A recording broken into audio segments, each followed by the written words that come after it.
Article number 11, article number 11 कहता है states party to eliminate all kind of the discrimination against the women in employment to ensure on the basis of equality of man and women the same right in particular वे।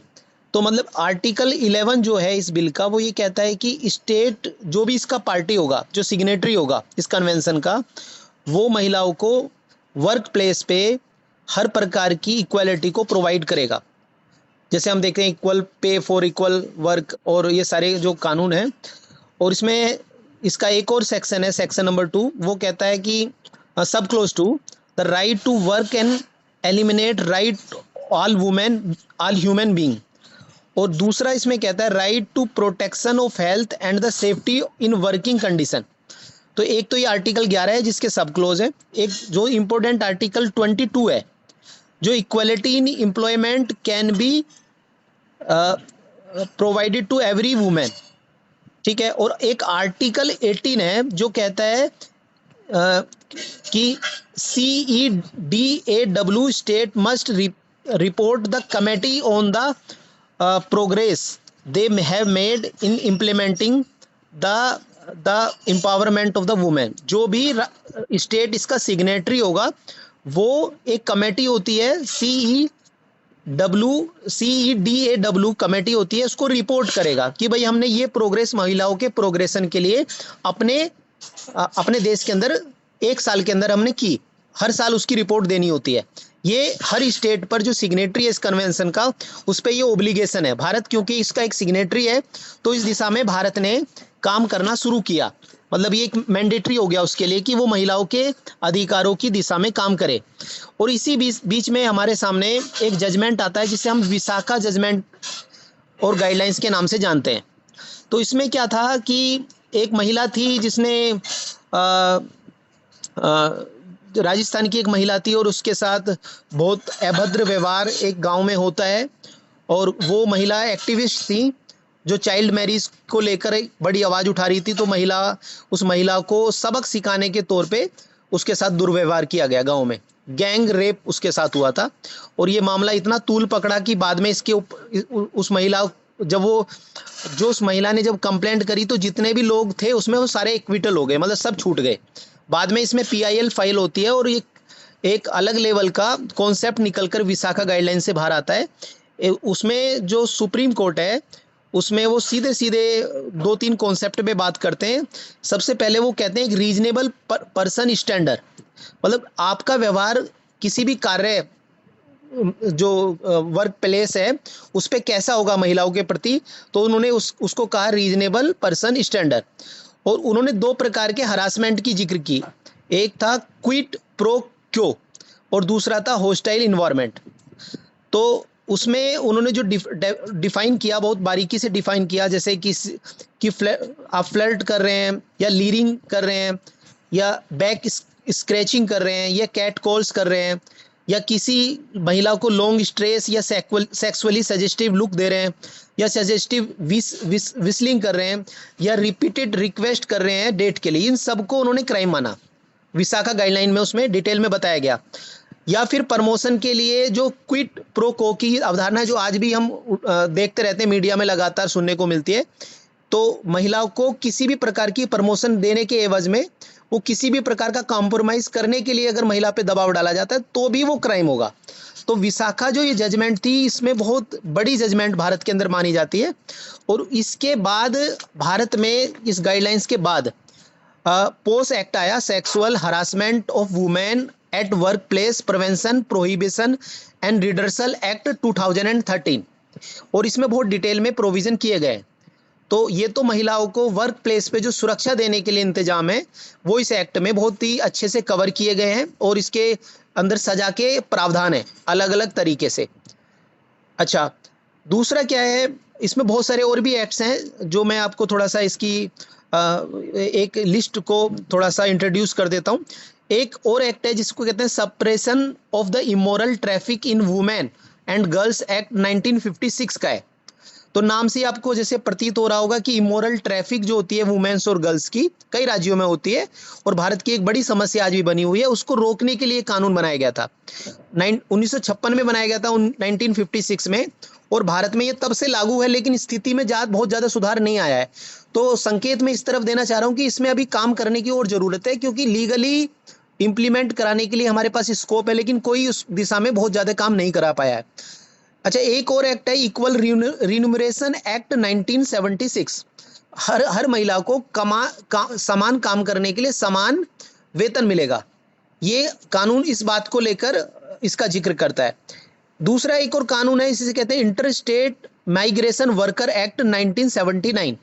इसमें भी बहुत सारे provisions दिए गए हैं कि अगर कोई महिला किसी दूसरे राज्य में माइग्रेट होती है तो उसकी जैसे रेजिडेंशियल होता है, राशन कार्ड होता है, बहुत सारी जो सुविधाएं हैं वो कैसे ट्रांसफर होंगी, उसको इस एक्ट में अच्छे से डील किया गया है। एक और एक्ट है the immoral traffic prevention act 1956 का है। तो ये दोनों एक्ट लगभग मिलते जुलते हैं और दोनों के एक्ट महिलाओं के संरक्षण में भी खड़े होते हैं। जुवेनाइल जस्टिस एक्ट है 2015 का, इसमें भी महिलाओं के अधिकारों के लिए बहुत सारी बातें की गई हैं। मैटरनिटी बेनिफिट एक्ट है 1961 का, जिसमें कोई भी महिला जो कि किसी ऑर्गेनाइज्ड इंस्टीट्यूशन में काम करती है तो उसे 26 हफ्तों का, आई थिंक मुझे बहुत करेक्टली याद नहीं है, लेकिन 26 हफ्तों का उनको जो अवकाश मिलता है वो पेड होता है, मतलब उसको वेतन भी मिलेगा और छुट्टी भी मिलेगी। तो ये इस मैटरनिटी बेनिफिट एक्ट में इसमें प्रोविजन किया गया। और इसके बारे में मैं आपको बता दूं, सुप्रीम कोर्ट ने MCD versus female worker special leave petition civil suit था 98 का। इसमें जो मैटरनिटी बेनिफिट का जो प्रोविजन है, जो इस राइट में दिया गया है, ये खाली ऑर्गेनाइज वर्कर के लिए था, लेकिन इसमें इस ऑर्डर में कोर्ट ने कह दिया कि जो कैजुअल वर्कर हैं और जो डेली वेजेस वर्कर हैं उनको भी आपको ये सारी सुविधाएं देनी पड़ेंगी।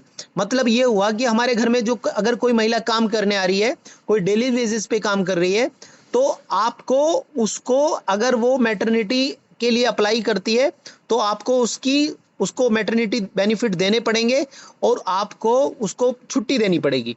तो आप उसको कार्यस्थल से निकाल नहीं सकते इस आधार पर। तो ये एक्ट है, बहुत कॉम्प्रिहेंसिव एक्ट है और बहुत महिलाओं के एम्पावरमेंट की बात करता है। एक और एक्ट है the assisted reproductive technology regulation bill है 2020 का।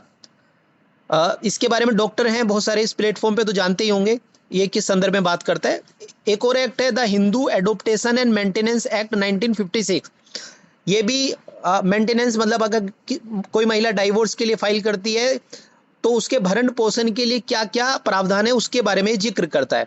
मनरेगा 2005 का एक्ट है, उसमें महिलाओं के लिए कुछ प्रोविजन किए गए हैं कि अगर महिला है और उसको काम दिया जाएगा, और इस तरह की प्रोविजन उसमें है। एक और एक्ट है medical termination pregnancy act 1971।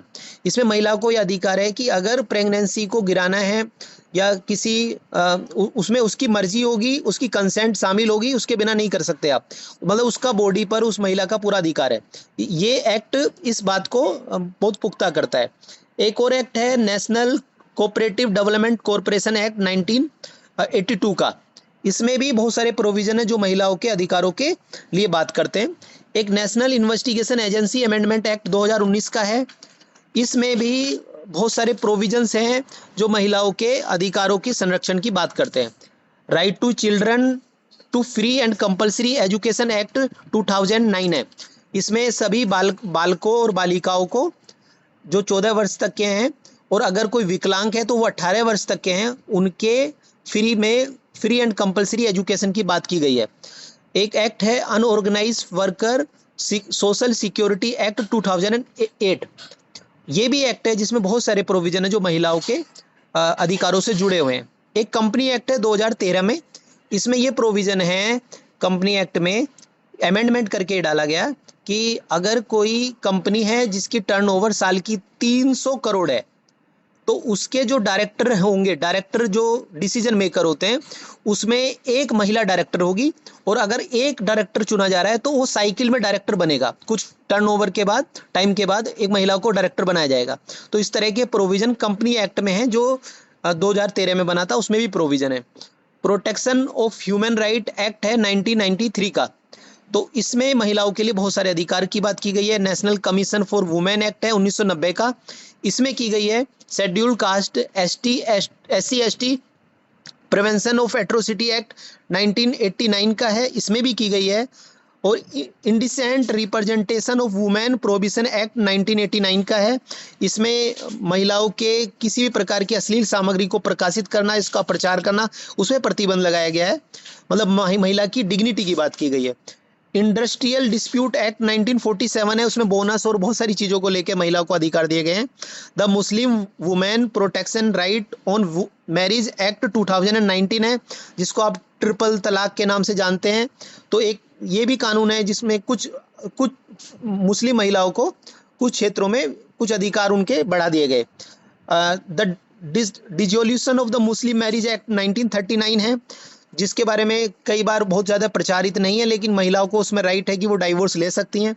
Indian divorce act 1869 है, इसमें भी डाइवोर्स का प्रोविजन है, बहुत सारे ग्राउंड हैं जिसपे महिला डाइवोर्स ले सकती है और मेंटेनेंस भी ले सकती है। द स्पेशल मैरिज एक्ट है 1954 का, जिसमें हर महिला को ये राइट है कि वो अपनी मर्जी से अपने मतलब जीवन साथी को चुन सकती है। स्पेशल मैरिज एक्ट इस तरह के प्रावधान करता है। द हिंदू मैरिज एक्ट है, इसमें भी लगभग बहुत सारे प्रावधान है जो महिलाओं के जीवन से जुड़े हुए हैं, उनमें सुधार की बात करते हैं। अच्छा, कुछ जजमेंट्स हैं जो अभी हाल फिलहाल में आए हैं, उनकी मैं थोड़ा सा चर्चा कर देता हूँ। Charu Khurana versus Union of India 2015 का जजमेंट था। इसमें कहा गया है कि इसमें मामला ये था कि जो महिलाएं हैं वो जो ड्रेसर होते हैं या जो हेयर डिजाइनर होते हैं, आर्टिस्ट होते हैं, तो महिला कोई भी उसमें शामिल नहीं हो सकती। इस तरह का कोई प्रोविजन एसोसिएशन ने बना रखा था। चारू खुराना केस में सुप्रीम कोर्ट ने इसको सेट असाइड कर दिया। सुप्रीम कोर्ट का इंस्ट्रक्शन था कि महिलाओं को आप किसी भी ऑक्यूपेशन में आने से नहीं रोक सकते। तो ये बहुत लैंडमार्क जजमेंट माना जाता है। एक और जजमेंट आया, the secretary ministry of the defence versus Babita Punia और अदर्स, 2020 का ये केस था बबीता पूनिया का, और इसमें परमानेंट कमीशन इन आर्मी महिलाओं के लिए खोल दिया गया। एक और केस आया था Kush Kalra versus Union of India, 2018 का केस है। इसमें जो टेरिटोरियल आर्मी है उसमें महिलाओं के लिए पूरी तरह इस जगह एंट्री को खोल दिया गया। एक और state of Jammu and Kashmir and other versus Sushila Sahni, 2003 का केस है। इसमें कहा गया कि भाई अगर कोई महिला जम्मू कश्मीर की है और वो शादी कर लेती है तो उसकी जो रेजिडेंसी है, रेजिडेंशियल जो उसका परमानेंट स्टेटस है वो बना रहेगा, वो खत्म नहीं होगा। MCD versus female worker special leave petition, जो मैंने अभी आपको बताया कि मैटरनिटी बेनिफिट कैजुअल वर्कर को भी मिलेगा, उसके बारे में इसमें जिक्र किया गया था एमसीडी वाले में। Buddhadeb करमास्कर versus West of Bengal 2011 का केस था, जिसमें कहा गया कि जो महिलाएं जो प्रोस्टिट्यूशन से जिनको छुटाया जाता है उनके रिहेबिलिटेशन और उनकी वोकेशनल ट्रेनिंग कंपलसरी कर दी। स्टेट पे ये लाइबिलिटी दी गई कि आप उसको देखेंगे। और इसी तरह का एक उपेंद्र बख्शी का केस था, इसमें भी लगभग इसी तरह के प्रोविजन सुप्रीम कोर्ट ने किए थे। अच्छा, people union for democratic right versus Union of India 82 का केस था। इसमें कहा गया कि जो फोर्स लेबर है वो नहीं कराई जाएगी और महिलाओं को जो भी काम कराया जाएगा उसमें मिनिमम वेजेस लागू किए जाएंगे। अभी रिसेंटली 2020 का एक बहुत इंपॉर्टेंट केस है, Kajal Mukesh Singh versus State of Maharashtra, 2020 का केस है। इसमें बम्बई हाई कोर्ट ने ये मैटर रिलेटेड था और इसमें भी यही कहा गया कि जो महिला है उसका उसकी बॉडी पे पूरा अधिकार है और किसी भी महिला को इस आधार पर प्रोसिक्यूट नहीं किया जाएगा, कानून उसको गिरफ्तार नहीं किया जाएगा कि वो किसी भी अपने शरीर से संबंधित किसी भी गतिविधि में शामिल है। अगर वो ऑर्गेनाइज क्राइम नहीं कर रही है तो आप उसको गिरफ्तार नहीं कर सकते। एक छोटा सा ब्रीफ जनरल मैं आपको एक 4-5 लाइन का और आइडिया बता देता हूं। इस समय भारत में 48.5% महिलाएं हैं, 48.5% महिलाएं हैं। उसमें 27.4% महिलाएं कार्यस्थल पे किसी ना किसी तरह से जुड़ी है। मतलब जो कामकाजी महिलाएं हैं वो 27.4% है, जो रिसेंट डाटा है। लोकसभा में 14.39, मतलब 14.39% सीट्स जो लोकसभा में इस समय महिलाओं की है, 2019 से लेकर 2024 तक का आंकड़ा है 14.39। 8.8% वुमेन इस समय राज्यसभा में है, और 8.4, मतलब 8.4% एमएलए हैं, जो महिलाएं हैं वो एमएलए की पोस्ट पर हैं अभी आज के टाइम में। समस्या ये है कि हम 33% आरक्षण की बात करते हैं, आपके सामने मैंने अभी डाटा रखा है, वो कहीं भी इससे मैच नहीं करता है।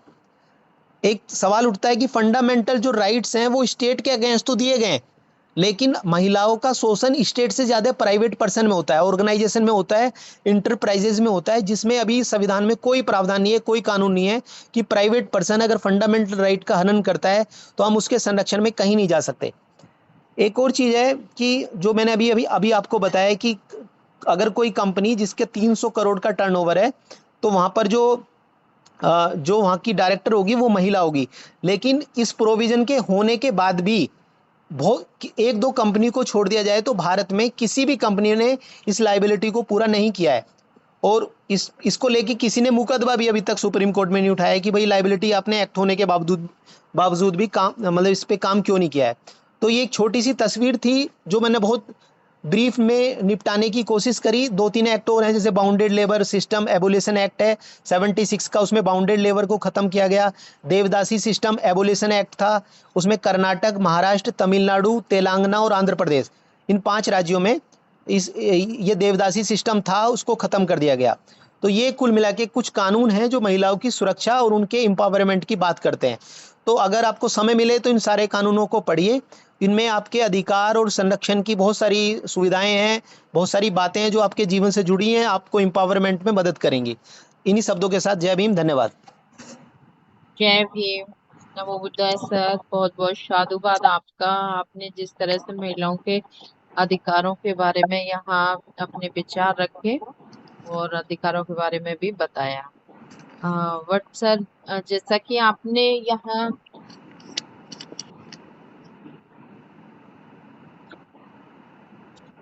सर, आपके ये जो एक्ट थे काफी महत्वपूर्ण थे। तो जिस तरह से कोई चीज महत्वपूर्ण होती है तो वो थोड़ी सीमित में होती है तो थोड़ा अच्छा लगता है, क्योंकि हम उनको मतलब कि गहनता से सुनते भी हैं, समझते भी हैं। लेकिन उसी चीज को हम एक ही दिन में सारा बताने की कोशिश करते हैं, तो आधा समझ में आता है, आधा नहीं। मतलब आने को तो सभी समझ में आता है, लेकिन आधी चीजें हमारे अंदर रहती हैं, आधे तो इसलिए ये बहुत ही महत्वपूर्ण है। तो हम चाहेंगे जो भी एक्ट होते हैं तो ये डेली रूटीन में इस तरह से इसके बारे में चर्चाएं की जाए, जिससे कि हमें भी पता चले और आप जैसे अनुभवी लोगों से मैम, मैंने थैंक यू सर। मैंने मैंने ग्रुप पे प्रपोज किया था कि मैं एक वर्कशॉप के तरीके से एक एक एक्ट पे 4-5 दिन करके ये लेना चाहता था कि डिटेल में इनमें जो प्रोविजंस हैं उसमें डिस्कस किए करूं, ताकि पता पड़ सके कि कानून किस तरह से आपके साथ खड़ा है या हमारे साथ खड़ा है। तो राइट उसमें थोड़ा समय लगेगा, ये मैंने प्रपोज किया था, लेकिन अभी क्योंकि अभी समय बहुत कम था इसलिए संक्षेप में मैंने इसको समेटने की कोशिश करी। धन्यवाद। सर बहुत आप बहुत बताइएगा, धन्यवाद सर आपका। आपको टाइम मिलेगा सर? रोहित जी है ना, आपके पास जब टाइम हो आप बता दीजिएगा, आपको अलग से एक स्लॉट दिया जाएगा इसका। थैंक यू सर, अपनी बहुत महत्वपूर्ण चीजें हमको बताई। जी मैम, यस सर, धन्यवाद। विस्तार में भी बताएं और जो भी एक्ट हैं विस्तार में बताएं, क्योंकि हर कोई एक्ट नहीं पढ़ पाता, लेकिन जिस तरह से आप यहाँ बताते हैं तो उसको समझने की कोशिश करते हैं, तो इसलिए ये बहुत ही महत्वपूर्ण है। तो आपका बहुत बहुत साधुवाद। जैसा कि हमारा समय हो चुका है।